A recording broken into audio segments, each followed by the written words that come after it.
Hello, sir. Hello. It's been a little while. It has. You should know I've been receiving angry messages. Have you? People. The people are revolting. There was no Yes. AOP. Yeah, they're mad. Yeah. Adam said, "Where is my art of product?" So you're not allowed to go away again, I guess. Okay. Well, I'm sure we'll dive in today about the reason why an episode didn't drop. Sure. Yeah. So But I'm glad you're back. yeah, good to be back. It's good to see your bearded face. Mm-hmm. Thank you. Yeah. So, talk about some stuff? Yeah. I feel like you're going to have more than I do, so why don't I go first? Okay. Sounds good. All right. So not a ton to report this week, but I did have kind of a nice high point that happened yesterday that I thought I would share. So there has been this bug for the last maybe 5 or 6 weeks. I think it started happening after we upgraded our WebRTC dependency, where sometimes there'd be certain situations where people would start a call and they would get like the first frame of video and then it would freeze. The video would freeze. And it wasn't like a complete connection issue because the mouse events were still coming through. Like they could still see the person's mouse moving around and the audio was still coming through. But the video just wouldn't work. And there's also this other clue where they could adjust the quality settings and like the picture would kind of like actually change. So like a lot of the times it would happen right at the start of the call, but other times it would just happen during a call. And we couldn't figure out what was going on. And it was one of these bugs where it's like, what do you do? So it's kind of hard with this kind of app where it's like, how do you reproduce these kind of things when it's very non-obvious what's causing it? And so we would like look at people's logs and they looked okay. And we could see that the frame rate went to 0, but we didn't know why. We had our first breakthrough on this Wednesday night. Joel just like hits us up in Slack and goes, "I reproduced the video freezing bug." I love those moments. Yes, exactly. And that, I feel like, is one of those things that you can kind of only appreciate as a developer, where it's like, no, I can reliably make the bad thing happen. And like, I feel like until you start to like work on code, you wouldn't understand why that's good. But as soon as he said that, I was like, okay, we're going to fix this for sure. Like once you can reliably do it, like duplicate it, you're good. And so the thing that caused the freeze was if you start up a fast playing animation or video on the display that you were not sharing. So if you had a multi-display setup, like you have multiple monitors, and you have a video going on the other one, that would cause the video to freeze. It was completely reliable in the sense that like the call will be working fine. You start a video, it would freeze. You stop the video, it unfreezes. And so it was like just straight up like this is causing it. And you would not expect that because it's happening on a display that's not being... Not even being shared. Being shared, Yeah. So... Yeah. Huh. We were like, that is very, very weird. But we had a reproduction. And so yesterday, I went in and Spencer was gone. And so Joel and I were like talking about what to do that day. And I was like, let's just pair. So like we figured out a workaround where it's like, if you play an animation on the shared screen, even a small one, it like will fix the problem. But I was like, that sounds just terrible. Let's not do that. That's like, come on, let's actually figure this thing out. So Joel and I sat down and I was like, I don't know C++. I don't know WebRTC, but like, let me just kind of sit here and try to be a facilitator. And so I like brought my notebook, I brought my laptop, and I sat down and just like kind of sat there and acted as a sounding board and like asked questions and just tried to like just poke at things. And Joel was driving the whole time. And we started at like 9:30 or something. We took a really short break for lunch because we were kind of getting in the zone and just slowly trying to like divide up the problem space and like come up with hypotheses. And I started like a Notion doc and I was like, okay, what are our hypotheses as to what the problem could be that fit the symptoms we're seeing? Like, what are our learnings so far? What are things we've tested that are not panning out? And just kind of kept track of things. And then there was this one point around like 2:00 where I was like, can you just print out what that display ID is right here? That's just like, just saw one line. I was like, display, like, for each display ID, do something. And I was like, can you just see what the display IDs are? And Joel was like, yeah, but I'm pretty confident it's just going to be the thing. And I was like, sure. But he's like, yeah, okay, fine, I'll do it. And he did. And it turns out when the rapidly playing animation is on the other screen, it was basically kind of flooding this queue. There's this queue of like, hey, like let's process some updates. And the rapid updates from the other screen, we think, basically forced out any repaints from the slower screen being updated. Just like overwhelm the queue. Yeah, it was kind of like a concurrency issue where it's like it was starving the shared display. for updates when it wasn't updating fast enough. It was like if you had a background job queue and you have something re-queuing jobs really, really fast, your like slower queuing jobs just get starved. They never even get done. And that is where we were ending up. And so we're like, oh my God, there it is. And the crazy thing is, we don't even need to process and look at the updates for that other screen because we're not even sharing it. And so we were doing extra work anyway. And so we stopped doing that, and it fixed the problem and probably made the app a little bit faster too. Right. Yeah, because you're already, I mean, you've talked about how your CPU utilization is very low, like right. lower than Chrome or whatever, right? Yeah. Lower than Slack client. So you've already been doing a good job of like not doing seemingly extra work, but now like this is a double bonus. Mm-hmm. Yeah. So yeah, exactly. So it was like, didn't just fix the bug, but probably made it faster, which is just awesome. So it was cool to me to discover, or sort of like rediscover and have confirmed, like you don't even need to know the language to be a useful pairing partner. Like I don't know C++. You should write up a case study of this. Like this should be an article on your website or on your pair programming guide or something about like, it's cool that you guys fixed the bug, but the even cooler part is what you unpacked in this process. You're an extension of his brain, and like the programmer who's looking at the code has just a certain like myopic view of things because you're in the details, and having another person there to prod at things and to form hypotheses and to like, it's so valuable. And right. It was kind of interesting to me too, like that the thing I asked to look into was something he was pretty sure was not the issue. Mm-hmm. And when he said that, I was almost like, I bet this is the bug. Just because, because that's where like we know the thing isn't working. So one of the assumptions is wrong. So like the one that you're not going to test after many hours is probably the one that is not correct. So that was, but yeah, I agree. I made a little note to maybe like even just like link to this part of the podcast with this story. But it was really cool. It felt good. Like I was psyched I could kind of add value in that way. Like I had a suspicion I could, but it was nice to just see. I was like, yeah, that was actually really worth the time and worth the effort. Mm-hmm. I would have similar experiences like working on tough technical challenges at Drip, where Rob and I kind of had this dynamic. I mean, he's a developer, but he doesn't know Ruby. And so I was working on stuff, figuring out things related to queuing or things related to like challenges dealing with API failures or just random things. And we would often sit in front of a whiteboard, work on stuff, and he would basically play that role where he would ask questions, and it helps to have some technical knowledge too, so you can kind of get in the realm quicker. But he was still not like, he's not concerned about the Ruby code because there's no Ruby, but he's just thinking more high level conceptual, and that was valuable in a lot of problem solving exercises. Exactly. Totally. I'm pretty sure that the actual issue was kind of what my guess was. When I thought about the symptoms, it's like the only thing that makes sense to me is like something like this, like starvation in the queue thing. That's the only thing that sort of explains this in my head. Like just that sort of hypothesis, I think, was also useful too. And I didn't need much of the domain to be able to come up with that.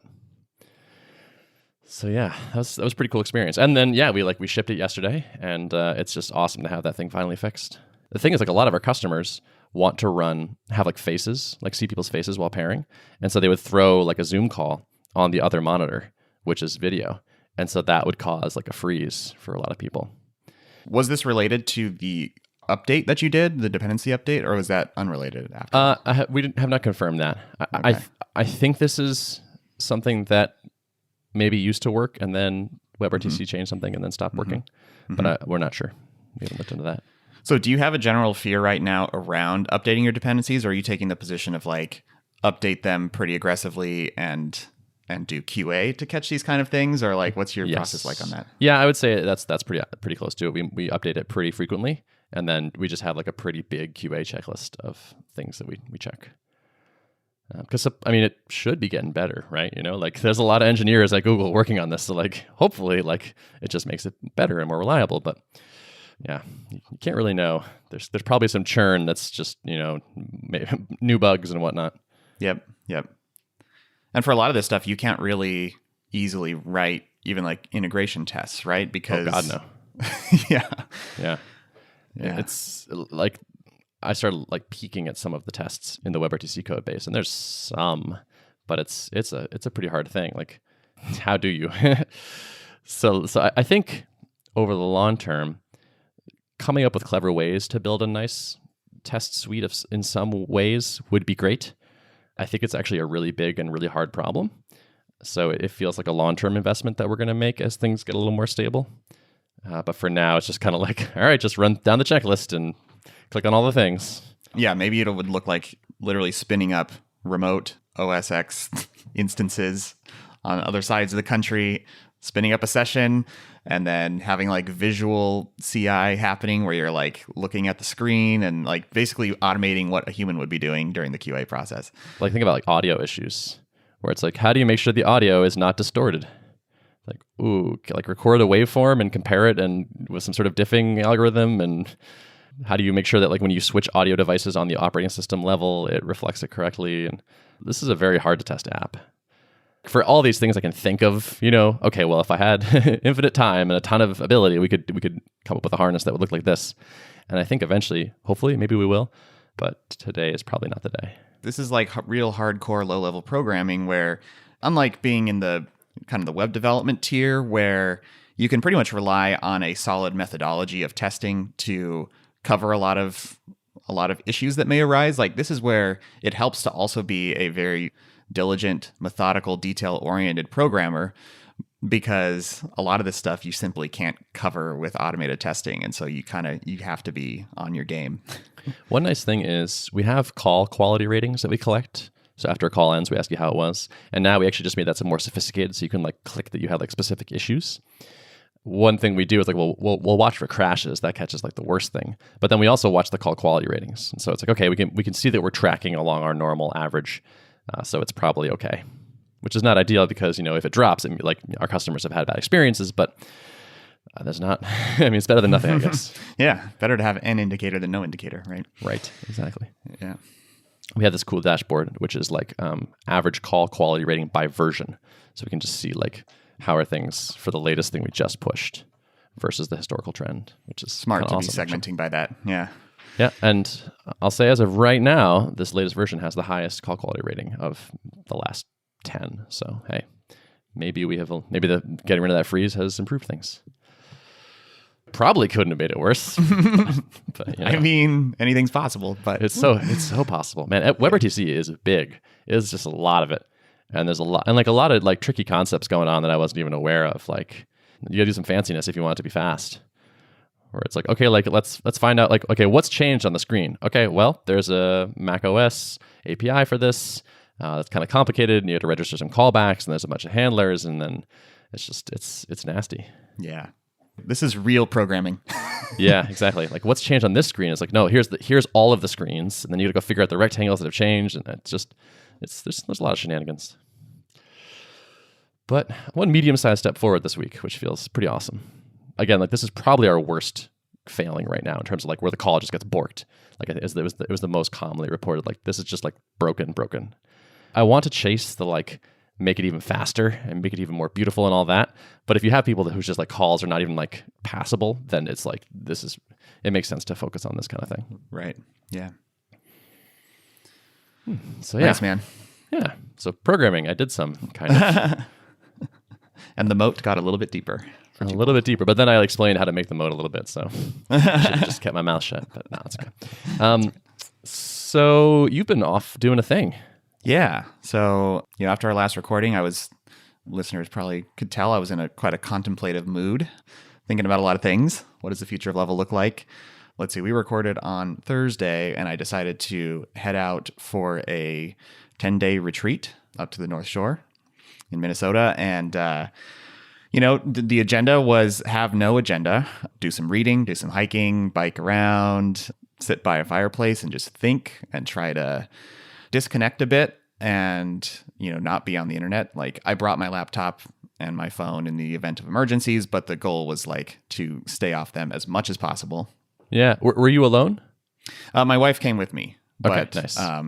But then she kind of did her own retreat as well. So we hung out a bit. I played board games and went to breweries and enjoyed some beer and stuff. But like, it was still felt like I got a decent amount of like solitary time too. That's awesome. I emailed you about something at one point and got like an out of office, and I was like, this is great. I was like so psyched that you had like disconnected so thoroughly. It's the first time I've actually ever set an out of office thing on my email, I think. Wow. Yeah. Crazy. Yeah. It's kind of awesome. So I was, trying to do it hardcore. And so if there was any agenda item, I was really wanting to try to figure out, what am I going to do about Level? The data was in pretty clear that it was looking not too promising that I was going to be able to convert in enough volume the market that I'm trying to serve for the product. And so the question was, what do I do? And I needed to think, like, what are my goals with this business? Do I want this to be a thing that gets kind of big and I build out a team and I potentially raise some funding and just try to educate the market as much as possible and keep pushing through, empowering through, and doing the hard work to win customers one by one? And is this even like sustainable for the type of company I want to build? Do I have the resources to do this? Am I interested in getting the resources that it would take to do this? So there are a lot of these types of questions floating around in my head. So I started off actually by rereading Paul Jarvis's Company of One. It's a great redefinition, like breathing new life into the concept of lifestyle businesses that so many people like kind of poo-poo. And so I feel like it's very like Rob Walling-esque in its definition of like a little bit contrarian, and like this, things don't have to be, you don't have to be building a company with a full-blown team to be a success. And if you don't want to manage people, then don't manage people and be a solo operator with contractors. And like, it was refreshing to read through that again and kind of absorb the thinking behind it. And it helped me clarify a lot what my own goals are. And I feel pretty confident that I want to stay as small as possible. I value more the freedom that comes from running a small business that's not too big and that allows me to work on interesting problems, serve a market that I'm really passionate about, but be in the realm of something feasible for a bootstrapper to launch quickly. It just became very clear that like Level was not fitting in that mold. There were too many things that don't align for this business. I felt like I had some pretty good clarity after that, and I just started writing. So I did bring my laptop also so that I could write and stay disconnected from the internet, but just use it as a typewriter. I started kind of writing the Level story. How did it all begin? What did the process look like? And try to look for like, what errors did I make in arriving at this place where I started out so adamant that I wasn't going to make major tactical errors. And so like, how did I find myself in this place with this business that doesn't seem to align with what my goals are and that I'm struggling to gain traction with? Like, how did this happen? So I kind of did a deep dive on what did it look like from the onset? What kind of data did I get in? How did I respond to it? What kind of validation did I do? What did my methodology look like? And I just wrote down the whole story and kind of what I was thinking in the whole process. And then, so that was like part one was just the backstory, and then brought it up to today. And it's like, given everything I've learned, now how am I thinking about this decision? And so the second part was just kind of like the turning point. What does my thought process look like? And I felt like if I could write this piece and come out at the end, like I felt like I would have even more clarity about what the obvious right thing to do is. There's internal battle in my head of like, am I giving up too early? Am I not persisting? I mean, as an entrepreneur, you're not supposed to be easy to push over. You're supposed to like stick to your idea, push through, power through it, be resilient. The long, slow SaaS ramp of death, you just got to push through it. And so I was like, am I questioning, like, am I just weary from this? Like, am I just tired of it being hard? So I tried to separate that line of thinking from like the logical, like, do I just feel in my gut like this is not the road I want to be on? So writing that piece helped a lot. And by the end of that, I felt like, once again, even more confident, like, yep, I think this is not the right path for me to be on. And so all that combined, like, I feel pretty confident that this is the end of the road for the Level product as it exists today. How's that feel? It feels liberating almost. It feels good to have this clarity. It's exciting that I can return back to square one and think more methodically about like, what is the type of business that I want to run and solve for, like, okay, then what things fit in that mold and what things don't. Paul talks about in Company of One, like when you're a company of one, you should be able to launch something within maybe like a month, like a very short period of time, launch something that is valuable to your market that you can start charging money for. And then you can expand from there. Level, for example, doesn't doesn't really fit. I can't see how it fits that mold at all. Like, I can't in a month launch a new communication platform that someone pilots as an alternative to Slack. Like, just it's not going to work. It's too big of an idea. It falls in the camp of like the superhumans of the world, where you probably really need to spend like a good 2 to 3 years building product, and likely with some funding to sustain you through that time to build like this fully polished thing that then you have a shot at converting people. So, So you feel relief then? Yeah. Do you feel like a little bit of excitement? Yeah, I do. That's awesome. It's the toughest part is like, honestly, the toughest part is disappointing. This is not even tough. Really? Nice. That's awesome. I feel, so I write in this article that I'm going to publish very soon. I've become very comfortable on this podcast being raw, open. Yeah, good. There's no ego here, That's great. Like, this is just stuff that happens. I guess I have enough self-confidence to not feel like this is me admitting that I am a failure. Yes. 100%. That's a great attitude. Yeah. That's a really hard position to hold in your head, I think. Despite, knowing it's true intellectually, I still think that's really hard. So props to you for that. Yeah. Thank you. Yeah. So I think the hardest part is emailing. I just sent some emails to my users, and it's like, this is what's happening, and it's not what I wanted to happen. And my largest team that had basically fully moved over, that was the hardest email to send, to be honest. But it's got to happen. So yeah.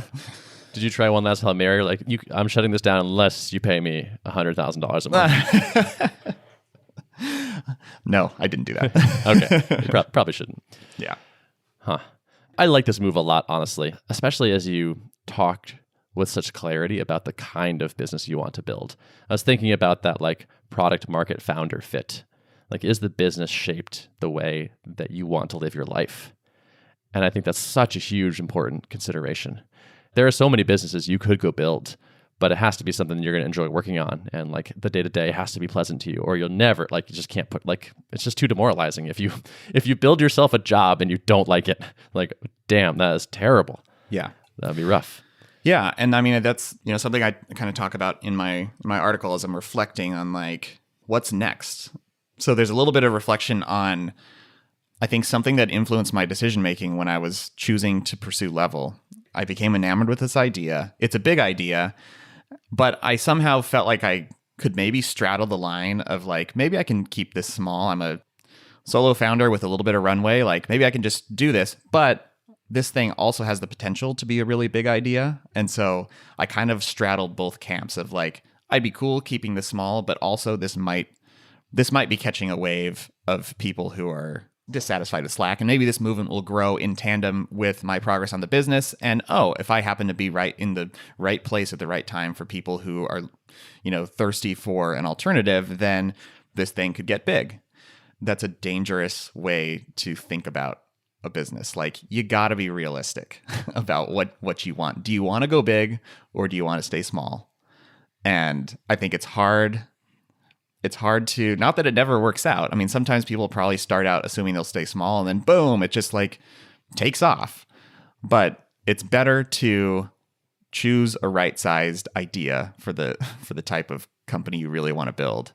And I mean, something in me was probably a little bit like, well, I just came off of Drip. This was a success by many metrics. Like, am I going to take a step back on the stair stepping?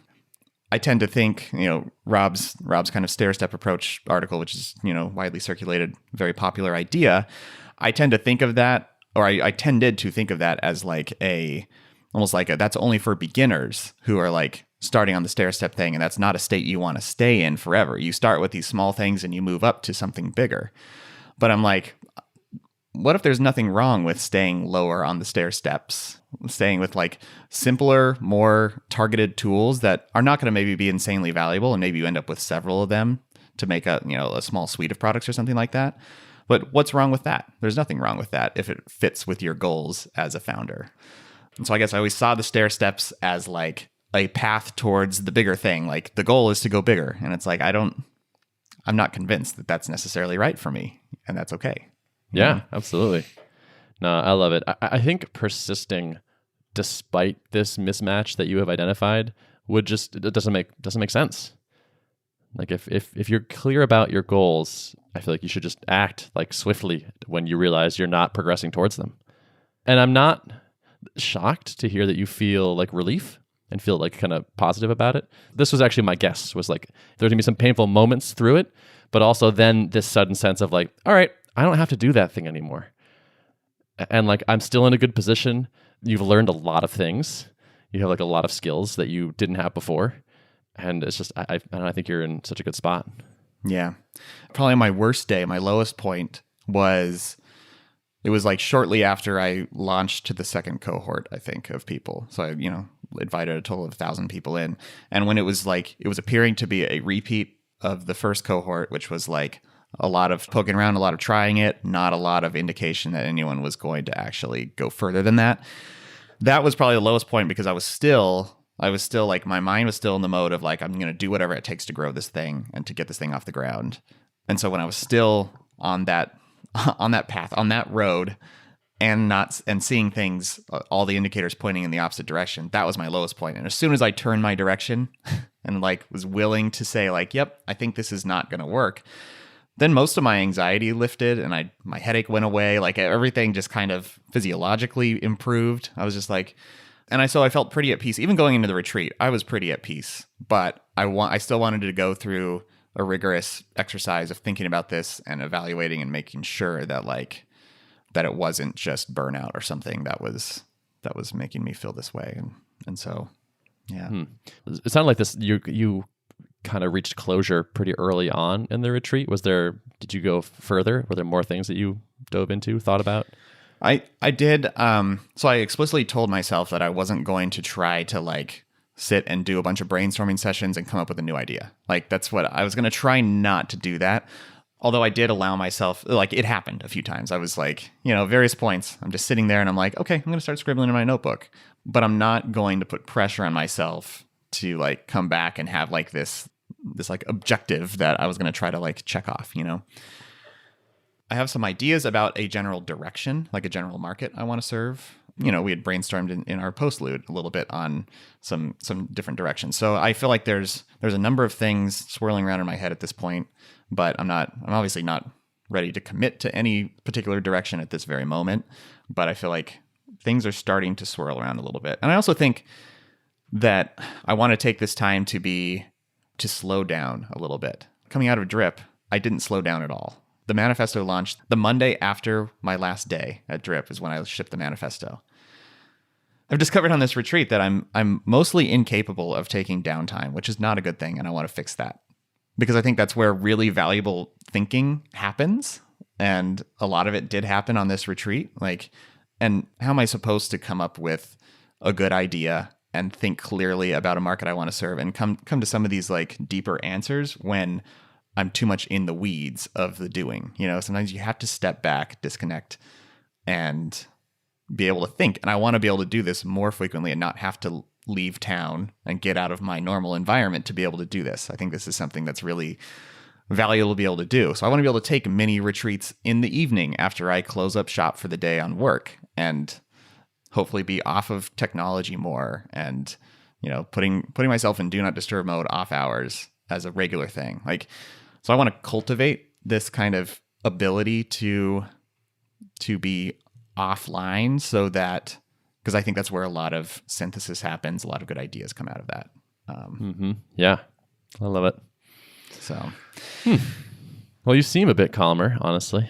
Yeah, I'm feeling pretty good about things. I mean, and the other thing is trying to mitigate anxiety that may come from being like knowledgeable of my burn rate and my runway and knowing that like I'm back to square one.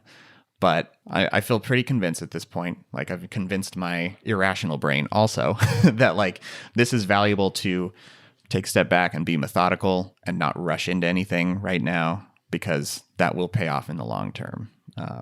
Totally. I could see you at this phase, as you do start to explore new ideas, treating each one a little bit more experimentally and possibly even pursuing them in parallel at first. Yep. Absolutely. Kind of like not falling in love with anything right off the bat. Mm-hmm. I think that's absolutely like learning number one. I think from the level experience is like I became pretty convinced that this problem needed a solution, and I was able to find people to confirm that. But I think the fact that I was so married to this thing that I identified as a big problem only hurt me in my ability to see clearly and be able to search out evidence that refuted what I was thinking.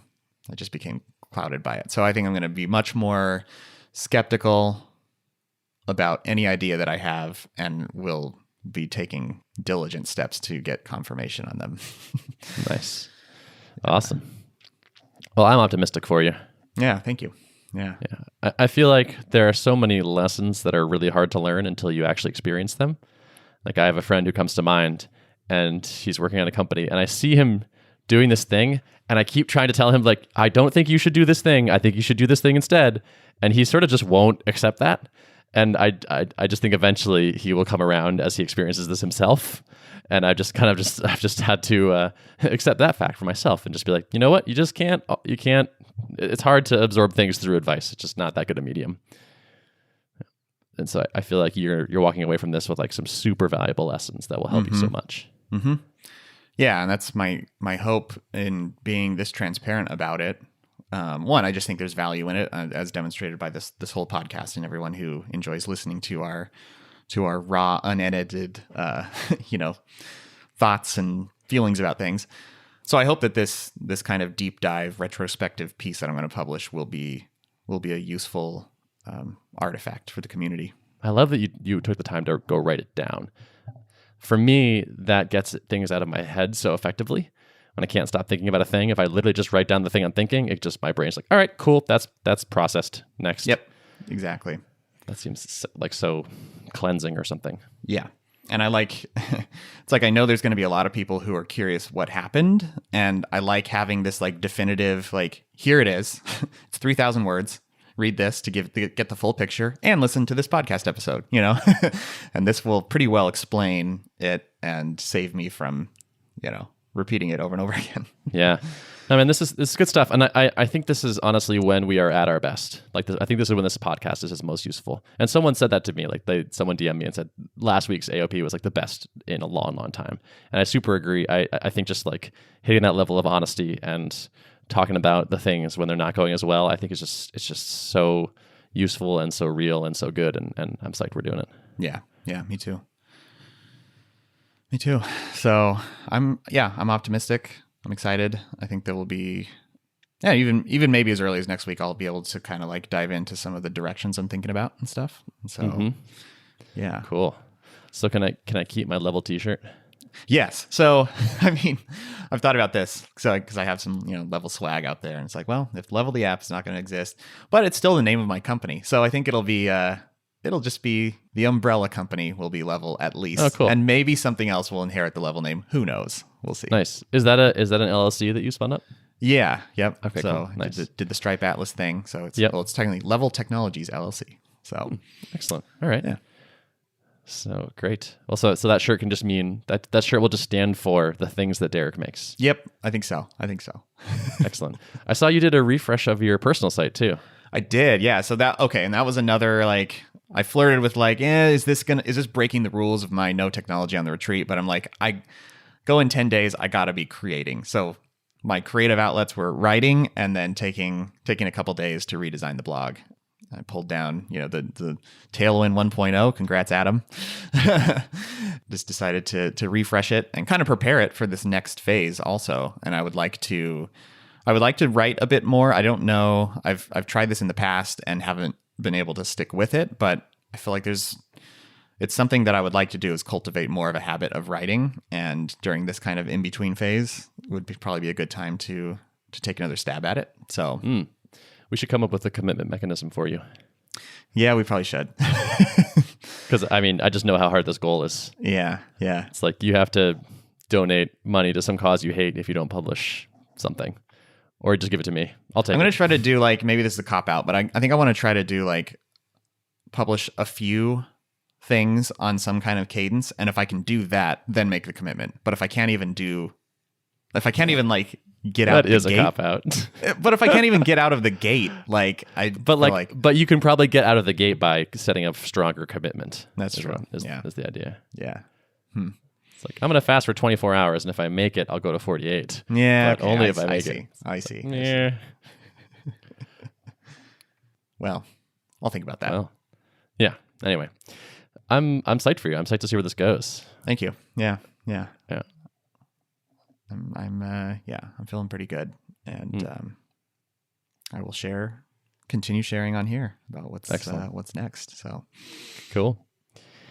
When you do continue sharing on here, if folks wanted to access show notes that contained the summary of what you're doing, yes, folks would be able to find them at artofproductpodcast.com. awesome. Thanks for listening. Thank you. Bye. See ya.